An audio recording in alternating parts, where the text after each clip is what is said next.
बांबूस फुटता उधळलाली भूपाळी रामपारी दिशा नाही उजळल्या आल गोकुळ आपुल्या दारी निर्भेळ आणि सकस चवीच गोकुळ लई भारी निर्भेळ आणि सकस चवीच गोकुळ लई भारी चव आहे कोल्हापुरी गोकुळ लई भारी चव आहे कोल्हापुरी गोकुळ लई भारी गोकुळची दर्जेदार दुग्ध उत्पादने गोकुळ अस्सल चव कोल्हापूरची चव आहे कोल्हापुरी गोकुळ लई भारी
समाज बांधव संघटना ह्याचा मी जिल्हा अध्यक्ष आहे। जिल्हा अध्यक्ष या नात्याने मराठा समाज बांधव संघटनेचे सर्व पदाधिकारी या मोर्चात सहभागी झालेले आहेत। आम्हाला आरक्षण मिळायलाच पाहिजे। सदासेन सावंत जिल्हा अध्यक्ष।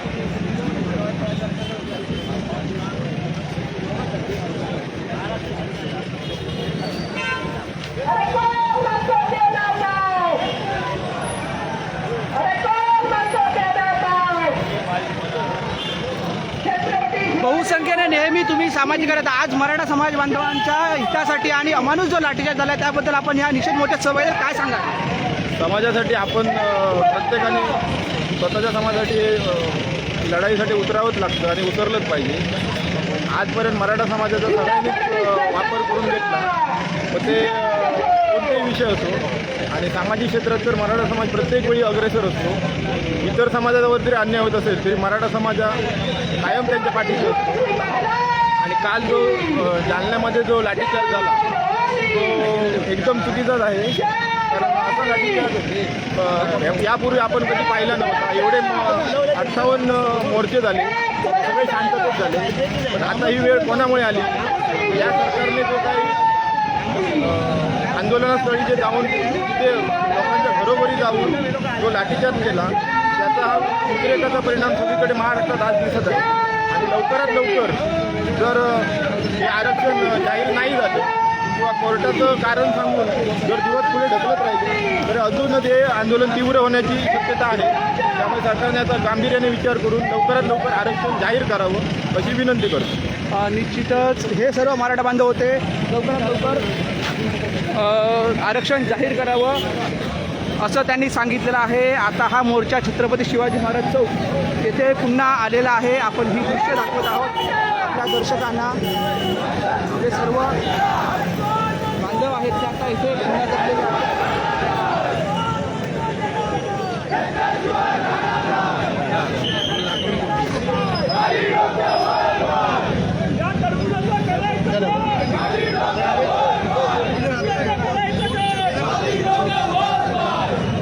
जिल्ह्यातील मराठा बांधवांच्या वतीने आयोजित केलेला हा मोर्चा आहे। या मोर्चामध्ये जालनामध्ये जो मराठ्यांचा अन्याय झाला आहे, मराठ्यांवर मुख्यमंत्री लाठीमार केला आहे, त्याचा आम्ही निषेध या ठिकाणी मोर्चा टाकला आहे। आहे. त्याचबरोबर गृह खात्याने आणि पोलिसांनी जी कारवाई केली आहे चुकीची आहे. तर तिथल्या पोलीस अधीक्षकांना पूर्णपणे त्यांना निलंबन केलं पाहिजे आणि ज्या मराठ्यांना गुन्हे नव्हते ते गुन्हे मागे घेतले पाहिजे अशी आमची प्रामुख्याने मागणी आहे. त्याचबरोबर खरं तर सरकारचं हे अपयश आहे आणि सरकारच्या अपयशाचा निषेध करण्यासाठी गृह खात्याचा निषेध करण्यासाठी आणि गृहमंत्र्याचा निषेध करण्यासाठी हा मोर्चा काढलेला आहे. आणि या मोर्चाच्या माध्यमातून आम्ही सरकारला एवढंच सांगतो की तुम्ही या संदर्भात लवकरात लवकर कारवाई करा, नाही तर हे तीव्र आंदोलन आणि या ठिकाणी पसरेल आणि संपूर्ण समाजातील बांधव आज जी सुरुवात झालेली आहे आणि सिंधुदुर्ग जिल्ह्यात आता हळूहळू सगळ्याच ठिकाणी असे मोर्चे निघतील अशी मला खात्री आहे. आणि मराठा समाजाचे एकीचं दर्शन या ठिकाणी झालेलं आहे आणि त्याचं आम्ही अभिनंदन करतो. सकल मराठा समाजाचा हा मोर्चा आहे की शिवसेना पुरस्कृत करायला नाही. सकल मराठाचे पदाधिकारी कोण दिसत नाही. खरं तर सकल मराठा समाज नेतृत्व करणारे कोण होते, जे स्वतःला मराठा नेतृत्व कोण म्हणत होते, त्या लोकांनी आता सरकारच्या विरोधात त्यांची भूमिका दिसून आलेली आहे. सरकारच्या विरोधात त्यांची भूमिका नाही आहे. आपलं सरकार आहे आणि सरकारची लाचेगिरी ही खरं तर मराठ्यांची अवलाद नाही आहे. आणि असं असताना सुद्धा काही लोकांनी या मोर्चामध्ये सहभागी न होण्यासाठी काही लोकांना फोन केलेत, स्वतः सहभागी झाले नाहीत. परंतु जे कोण असतील मराठे, खरं तर मराठ्यांची जी एकता आहे ती या मोर्चावर दिसून आले आणि जे कोण येतील त्या मराठ्यांना घेऊन खरं तर मराठा समाजाने हा मोर्चा बघत आहे आणि आम्ही त्यात सहभागी झालेला आहे. आणि त्यामुळे हा मोर्चा मराठा समाजाचा आहे आणि मराठा समाजाच्या अन्यायाविरुद्ध आहे. हा कुठल्या शिवसेनेला अन्याय झाला नाही, आमच्यावर अन्याय झाला, तर संपूर्ण मराठा समाजाला अन्याय झालेला आहे. आणि खरं तर 2 महिन्यात आरक्षण देतो म्हणून ज्यांनी जाहीर केलं होतं ते आता 1.5 वर्ष झालं ते आरक्षण देऊ शकले नाही. उलट आरक्षण मारतात म्हणून आमच्यावर लाठी हल्ला केला. त्या सरकारचा निषेध व्यक्त करण्यासाठी आम्ही या ठिकाणी आहोत. याआधी सुद्धा अनेक जी सरकार असतील त्याच्या सरकारच्या विरोधात आंदोलन झाले होते, त्यामध्ये पण आम्ही सहभागी झालो होतो. सरकारची चुकीची भूमिका असेल तर आम्ही त्या सरकारमध्ये असलो तरी आम्ही सहभागी झालो होतो आणि सहभागी होणार आहोत. परंतु काही लोकांची भूमिका ही स्वतःच्या स्वार्थासाठी आहे हे आता दिसून आलेलं आहे. परंतु जे मराठा बांधव असतील त्या मराठा बांधवांना घेऊन आम्ही यापुढे तीव्र आंदोलन करणार. गृहमंत्री आंदोलन तर गृह खात्याने जबाबदारी या ठिकाणी आहे. त्यामुळे गृह खात्याने या संदर्भात निषेध व्यक्त करण्यासाठी हे आंदोलन केलं आहे. साहेब याचबरोबर काल सरकारकडून गिरीश महाजन आमदार नितेश राणे यांनी उपोषणकर्त्यांची भेट घेतली, परंतु त्यावेळी झालेली चर्चा ही निष्फळ ठरली. त्या संदर्भात काय नितेश राणेंना त्या आंदोलनकर्त्यांनी झिडकारलं हे सगळ्या लोकांनी टीव्हीवर बघितलेलं आहे. आणि त्यामुळे हे आंदोलन आता खरं तर प्रत्येक वेळी आपण लाचेगिरी करायची, सरकारची लाचेगिरी करायची भूमिका काही लोकांची आहे आणि ती लोकांनी झिडकारलेली आहे. आणि त्या मराठ्यांनी जोपर्यंत आपल्याला आरक्षण देत नाही, जोपर्यंत आपल्या मागण्या होत आहेत त्यावर ते ठाम राहिलेले आहेत आणि ते खरे मराठी आहेत आणि त्यांच्या पाठीशी आम्ही आहोत.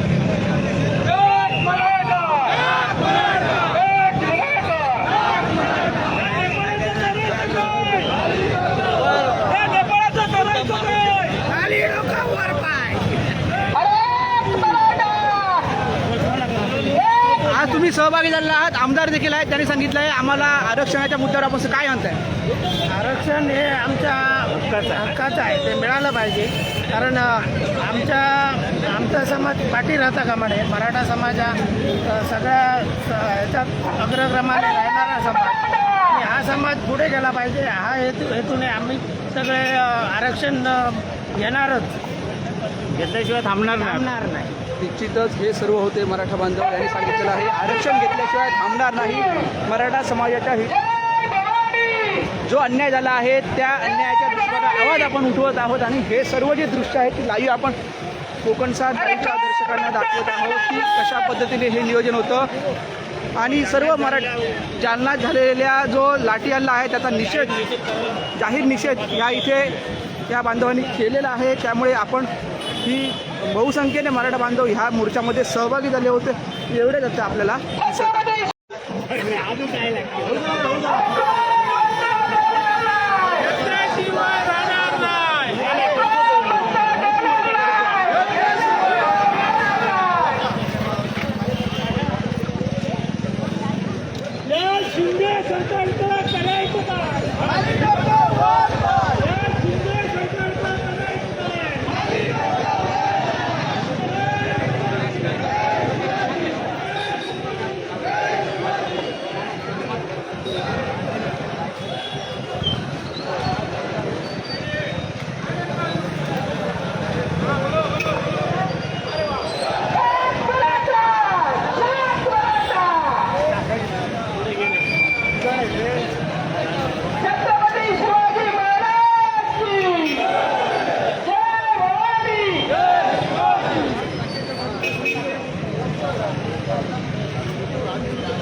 मोर्चामध्ये सहभागी झालात, काय सांगताय?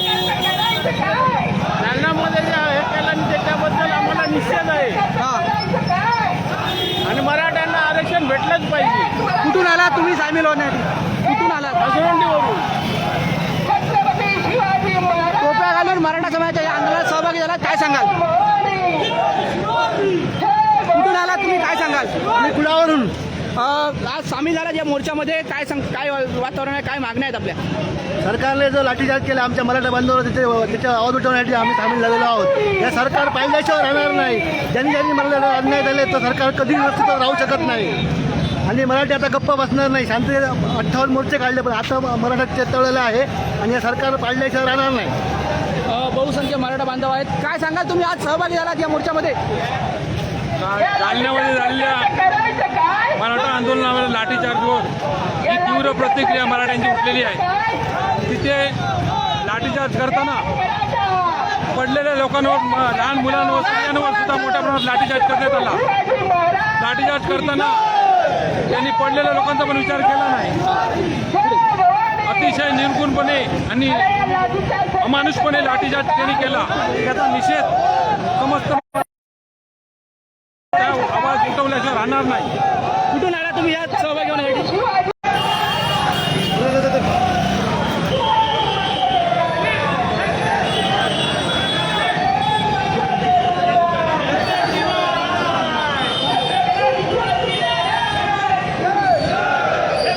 आज तुम्ही मोर्चामध्ये सहभागी झालाय, काय सांगाल, काय मागण्या आहेत आपल्या? यापूर्वी जे अनेक मोर्चे मराठा समाजाचे झाले शांततेत पार पडले, परंतु हा मोर्चा जाणून बुजून या सरकारने हाणून पाडण्यासाठी लाठीचार्ज बांधवांवर केलेला आहे आणि त्याच्या निषेधार्थ आम्ही हा मोर्चा या ठिकाणी काढलेला आहे. आज तुम्ही सहभागी झालात, मोठ्या संख्येने मराठा बांधव आहेत, त्याच्याबद्दल काय सांगाल? हा मराठा समाज ज्या शांत तोपर्यंत शांत असतो, एकदा पेटून उठला की याचा दबाव काय असतो हे बांधव आमच्या सिंधुदुर्ग जिल्ह्याच्या मराठा बांधवांनी दाखवून दिलेलं आहे. आणि हे सरकार नाहक या मराठ्याला आरक्षणासाठी अन्यायाविरुद्ध म्हणून लाठीचार्ज केलेला आहे. त्याचा आम्ही या सरकारचा निषेध करतो. बहुसंख्य मराठा बांधव इथे सहभागी झालेले आहेत.